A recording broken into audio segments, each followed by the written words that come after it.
മകരക്കൂറിൽ ജനിച്ച ഉത്രാടത്തിന്റെ അവസാന 3 പാദം, തിരുവോണം, അവിട്ടത്തിന്റെ ആദ്യ 2 പാദക്കാർക്ക് ഈ സമയം സന്തോഷവും പുതിയ ചുമതലകളും ഒരുമിച്ച് അനുഭവപ്പെടുന്ന കാലഘട്ടമായിരിക്കും.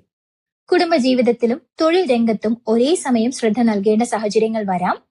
ചില കാര്യങ്ങളിൽ ഉത്തരവാദിത്തങ്ങൾ വർദ്ധിച്ചാലും അതിലൂടെ സന്തോഷകരമായ അനുഭവങ്ങളും നേട്ടങ്ങളും ലഭിക്കുന്ന സമയം കൂടിയാണിത്. 4-ാം ഭാവത്തിലെ ചൊവ്വയുടെ സ്വാധീനം കാരണം കുടുംബത്തിൽ ചെറിയ അഭിപ്രായ വ്യത്യാസങ്ങളോ തർക്കങ്ങളോ ഉണ്ടാകാൻ സാധ്യതയുണ്ട്.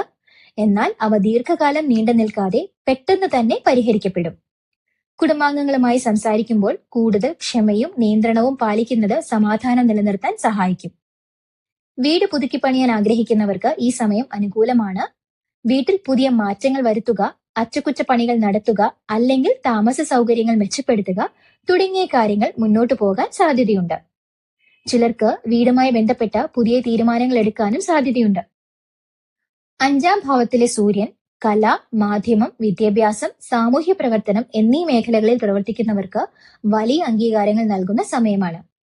നിങ്ങളുടെ കഴിവുകളും പ്രവർത്തനങ്ങളും കൂടുതൽ ആളുകൾ ശ്രദ്ധിക്കാൻ സാധ്യതയുണ്ട്. പ്രശംസയും അംഗീകാരവും വർദ്ധിക്കുകയും ചിലർക്ക് പുതിയ അവസരങ്ങൾ ലഭിക്കുകയും ചെയ്യും.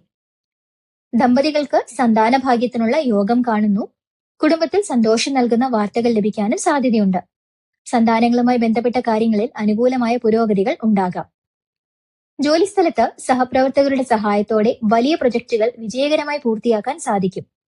കൂട്ടായ പ്രവർത്തനങ്ങൾ ഗുണകരമാകുന്ന സമയമാണിത്. ജോലിയിൽ കൂടുതൽ സ്ഥിരതയും ആത്മവിശ്വാസവും അനുഭവപ്പെടും. നിങ്ങളുടെ പരിശ്രമങ്ങൾക്ക് അംഗീകാരം ലഭിക്കാനും സാധ്യതയുണ്ട്. എന്നാൽ സംസാരിക്കുമ്പോൾ വാക്കുകളിൽ കൂടുതൽ ശ്രദ്ധ ആവശ്യമാണ്. തെറ്റിദ്ധാരണകൾക്ക് സാധ്യതയുള്ള സമയമായതിനാൽ അനാവശ്യ വാക്കുകൾ ഒഴിവാക്കുന്നതാണ് നല്ലത്. ചെറിയ കാര്യങ്ങൾ പോലും തെറ്റായി മനസ്സിലാക്കപ്പെടാതിരിക്കാൻ ശ്രദ്ധിക്കണം. വിവാഹാലോചനകളിൽ നല്ല തീരുമാനങ്ങൾ ഉണ്ടാകാൻ സാധ്യതയുണ്ട്. മുൻപ് നീണ്ടുനിന്ന ചില കാര്യങ്ങൾ ഇപ്പോൾ അനുകൂലമായി മുന്നോട്ടു പോകാം. കുടുംബാംഗങ്ങളുടെ പിന്തുണയും സഹകരണവും ലഭിക്കാനുള്ള സാധ്യതയും കാണുന്നു. ബിസിനസ് രംഗത്ത് നല്ല ലാഭം പ്രതീക്ഷിക്കാം. പുതിയ അവസരങ്ങൾ, പുതിയ ക്ലയന്റുകൾ അല്ലെങ്കിൽ വരുമാന വർധനവ് എന്നിവ ഉണ്ടാകാൻ സാധ്യതയുണ്ട്. സാമ്പത്തികമായി ആശ്വാസം നൽകുന്ന സാഹചര്യങ്ങൾ ഈ മാസത്തിൽ ഉണ്ടാകാം. ആരോഗ്യകാര്യങ്ങളിൽ ദഹന സംബന്ധമായ അസ്വസ്ഥതകളും രക്തസമ്മർദ്ദവുമായി ബന്ധപ്പെട്ട പ്രശ്നങ്ങളും ശ്രദ്ധിക്കേണ്ടതാണ്. ഭക്ഷണക്രമത്തിലും വിശ്രമത്തിലും കൂടുതൽ ശ്രദ്ധ നൽകുന്നത് നല്ലതാണ്. പരിഹാരമായി ശനിയാഴ്ചകളിൽ ശനിദേവന് എള്ളുത്തിരി കത്തിക്കുന്നതും യഥാവിധി പൂജകൾ നടത്തുന്നതും മനസ്സിന് സമാധാനവും ആത്മബലവും നൽകാൻ സഹായകരമായിരിക്കും. കുംഭക്കൂറിൽ ജനിച്ച അവിട്ടം അവസാനത്തെ 2 പാദം, ചതയം, പൂരൂരുട്ടാതിയുടെ ആദ്യ 3 പാദക്കാർക്ക് ഈ ഇടവമാസം ധൈര്യവും കാര്യപ്രാപ്തിയും വർദ്ധിക്കുന്ന സമയമായിരിക്കും.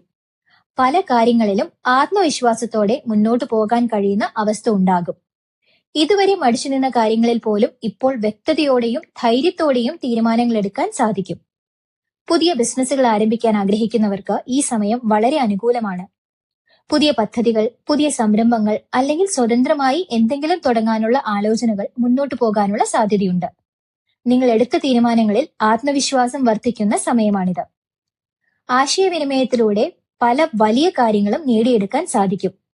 നിങ്ങളുടെ സംസാര ശൈലിയും ആശയങ്ങൾ അവതരിപ്പിക്കുന്ന രീതിയും മറ്റുള്ളവരിൽ നല്ല സ്വാധീനം സൃഷ്ടിക്കും.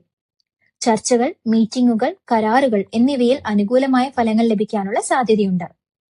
Marketing, online business, social media, communication മേഖലകൾ എന്നിവയിൽ പ്രവർത്തിക്കുന്നവർക്ക് ഈ സമയം വലിയ നേട്ടങ്ങൾ നൽകും. പുതിയ ക്ലയന്റുകൾ, പുതിയ അവസരങ്ങൾ അല്ലെങ്കിൽ സാമ്പത്തിക വളർച്ച എന്നിവ പ്രതീക്ഷിക്കാം.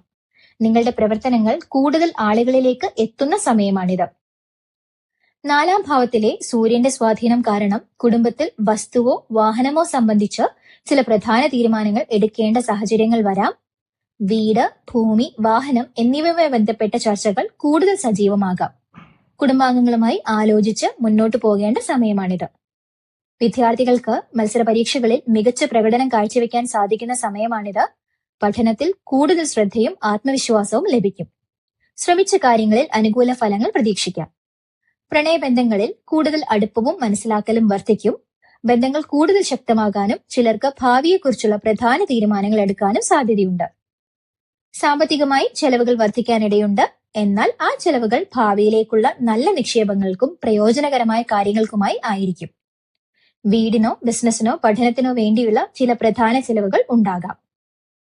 ജോലിസ്ഥലത്ത് മേലുദ്യോഗസ്ഥരുടെ വലിയ പിന്തുണ ലഭിക്കാൻ സാധ്യതയുണ്ട്. നിങ്ങളുടെ കഴിവുകളും പ്രവർത്തനങ്ങളും അംഗീകരിക്കപ്പെടും. കൂടുതൽ ഉത്തരവാദിത്തങ്ങൾ ലഭിക്കാനും സാധ്യതയുണ്ട്. ജോലിയിൽ ആത്മവിശ്വാസവും സ്ഥിരതയും വർദ്ധിക്കുന്ന സമയമാണിത്. ശത്രുക്കളുടെ നീക്കങ്ങളെ തകർക്കാൻ നിങ്ങൾക്ക് സാധിക്കും. നിങ്ങളെ എതിർക്കുന്നവരുടെ സ്വാധീനം കുറയുകയും നിങ്ങളുടെ നിലപാട് കൂടുതൽ ശക്തമാവുകയും ചെയ്യും. ആത്മവിശ്വാസത്തോടെ മുന്നോട്ടു പോകാൻ കഴിയുന്ന സമയമാണിത്. ആരോഗ്യകാര്യങ്ങളിൽ ഉറക്കക്കുറവ്, ശരീരക്ഷീണം എന്നിവ ശ്രദ്ധിക്കേണ്ടതാണ്. വിശ്രമക്കുറവും അമിതമായ ജോലിഭാരവും ആരോഗ്യത്തെ ബാധിക്കാതിരിക്കാനുള്ള ശ്രദ്ധ വേണം. ശരീരത്തിന് ആവശ്യമായ വിശ്രമം നൽകാൻ ശ്രമിക്കണം. പരിഹാരമായി ശിവക്ഷേത്ര ദർശനം നടത്തുന്നതും ശനിദേവനെ പ്രാർത്ഥിക്കുന്നതും ജീവിതത്തിൽ സ്ഥിരതയും മനസ്സിന് സമാധാനവും നൽകാൻ സഹായകരമായിരിക്കും. മീനക്കൂറിൽ ജനിച്ച പൂരൂരുട്ടാതിയുടെ ആദ്യപാദം, ഉത്രട്ടാതി, രേവതി നക്ഷത്രക്കാർക്ക് ഈ മാസം വലിയ സാമ്പത്തിക പുരോഗതിയും ആത്മവിശ്വാസവും നൽകുന്ന സമയമായിരിക്കും. പല കാര്യങ്ങളിലും മുന്നോട്ടു പോകാനുള്ള ആത്മബലം വർദ്ധിക്കുകയും ജീവിതത്തിൽ കൂടുതൽ പ്രതീക്ഷയും വ്യക്തതയും അനുഭവപ്പെടുകയും ചെയ്യും. സാമ്പത്തികമായി ആശ്വാസം നൽകുന്ന സാഹചര്യങ്ങൾ രൂപപ്പെടാനുള്ള സാധ്യതയുണ്ട്. മാസത്തിന്റെ രണ്ടാം പകുതിയിൽ നിങ്ങളുടെ രാശി അധിപനായ വ്യാഴം കർക്കിടകത്തിൽ ഉച്ചസ്ഥിതിയിൽ എത്തുന്നതോടെ വലിയ ഈശ്വരാധീനവും ഭാഗ്യവും നിങ്ങളെ തേടിയെത്തുന്ന സമയമാണിത്. പല തടസ്സങ്ങളും ക്രമേണ മാറി കാര്യങ്ങൾ അനുകൂലമായി മുന്നോട്ടു പോകാൻ സാധ്യതയുണ്ട്. മനസ്സിൽ ഏറെ നാളായി സൂക്ഷിച്ചിരുന്ന ഒരു വലിയ സ്വപ്നം യാഥാർത്ഥ്യമാകാനുള്ള അവസരങ്ങൾ ശക്തമായി കാണുന്നു. കാത്തിരുന്ന ചില കാര്യങ്ങളിൽ അനുകൂലമായ മാറ്റങ്ങൾ ഉണ്ടാകാം. കല, കലാലയ ജീവിതം, സൃഷ്ടിപരമായ ജോലികൾ എന്നിവയിൽ പ്രവർത്തിക്കുന്നവർക്ക് ഈ സമയം വലിയ മുന്നേറ്റങ്ങൾ നൽകും. നിങ്ങളുടെ കഴിവുകൾ കൂടുതൽ അംഗീകരിക്കപ്പെടുകയും പുതിയ അവസരങ്ങൾ ലഭിക്കുകയും ചെയ്യാം. കലാരംഗത്ത് പ്രവർത്തിക്കുന്നവർക്ക് പ്രശസ്തിയും അംഗീകാരവും വർദ്ധിക്കാനുള്ള സാധ്യതയുണ്ട്. വീട്ടിൽ മംഗളകർമ്മങ്ങൾ നടക്കാനുള്ള യോഗം കാണുന്നു. വിവാഹം, നിശ്ചയം, കുടുംബസംഗമങ്ങൾ അല്ലെങ്കിൽ സന്തോഷകരമായ ചടങ്ങുകൾ എന്നിവ നടക്കാൻ സാധ്യതയുണ്ട്. കുടുംബാന്തരീക്ഷം കൂടുതൽ സന്തോഷകരമാവുന്ന സമയമാണിത്. സുഹൃത്തുക്കൾ വഴിയും സഹോദരങ്ങൾ വഴിയും വലിയ സഹായങ്ങൾ ലഭിക്കാനുള്ള സാധ്യത കാണുന്നു. നിങ്ങൾ പ്രതീക്ഷിക്കാത്ത സമയത്ത് പോലും പിന്തുണ ലഭിക്കാം. ബന്ധങ്ങളിൽ കൂടുതൽ അടുപ്പവും സഹകരണവും അനുഭവപ്പെടും. രണ്ടാം ഭാവത്തിലെ ചൊവ്വ സാമ്പത്തിക കാര്യങ്ങളിൽ ധീരമായ തീരുമാനങ്ങൾ എടുക്കാൻ നിങ്ങളെ സഹായിക്കും. ചില പ്രധാന സാമ്പത്തിക തീരുമാനങ്ങൾ ഈ സമയത്ത് എടുക്കാൻ സാധ്യതയുണ്ട്. വരുമാന കാര്യങ്ങളിൽ ആത്മവിശ്വാസം വർദ്ധിക്കുന്ന സമയമാണിത്. പഴയ കടങ്ങൾ ഒരു പരിധിവരെ വീട്ടാൻ സാധിക്കാം. സാമ്പത്തിക ബാധ്യതകളിൽ നിന്നും കുറച്ചെങ്കിലും ആശ്വാസം ലഭിക്കാനുള്ള സാധ്യതയുണ്ട്. പണമിടപാടുകളിൽ കൂടുതൽ നിയന്ത്രണവും വ്യക്തതയും ഉണ്ടാകും. ഉത്തരവാദിത്തങ്ങൾ വർദ്ധിക്കുന്ന സമയമായിരിക്കാം. കുടുംബത്തിലും ജോലിസ്ഥലത്തും കൂടുതൽ കാര്യങ്ങൾ കൈകാര്യം ചെയ്യേണ്ട സാഹചര്യം വരാം. എന്നാൽ ആ ഉത്തരവാദിത്തങ്ങൾ നിങ്ങളുടെ പക്വതയും ആത്മവിശ്വാസവും വർദ്ധിപ്പിക്കാൻ സഹായിക്കും. പങ്കാളിയുടെ പൂർണ്ണ പിന്തുണ നിങ്ങൾക്ക് ലഭിക്കുന്ന സമയമാണിത്. ദാമ്പത്യ ജീവിതത്തിൽ കൂടുതൽ മനസ്സിലാക്കലും സഹകരണവും ഉണ്ടാകും. പ്രധാന തീരുമാനങ്ങളിൽ പങ്കാളിയുടെ പിന്തുണ വലിയ ആത്മവിശ്വാസം നൽകും. ആരോഗ്യകാര്യങ്ങളിൽ കാൽപാദങ്ങളിലെ വേദന, ദഹനക്കുറവ് എന്നിവ ശ്രദ്ധിക്കേണ്ടതാണ്. വിശ്രമക്കുറവും ഭക്ഷണക്രമത്തിലെ അശ്രദ്ധയും ആരോഗ്യത്തെ ബാധിക്കാതിരിക്കാൻ ശ്രദ്ധിക്കണം. പരിഹാരമായി വിഷ്ണു സഹസ്രനാമം പതിവായി ജപിക്കുന്നതും വ്യാഴാഴ്ചകളിൽ വിഷ്ണു ക്ഷേത്ര ദർശനം നടത്തുന്നതും സർവകാര്യ വിജയത്തിനും മനസ്സിന് സമാധാനത്തിനും ഉത്തമമായിരിക്കും.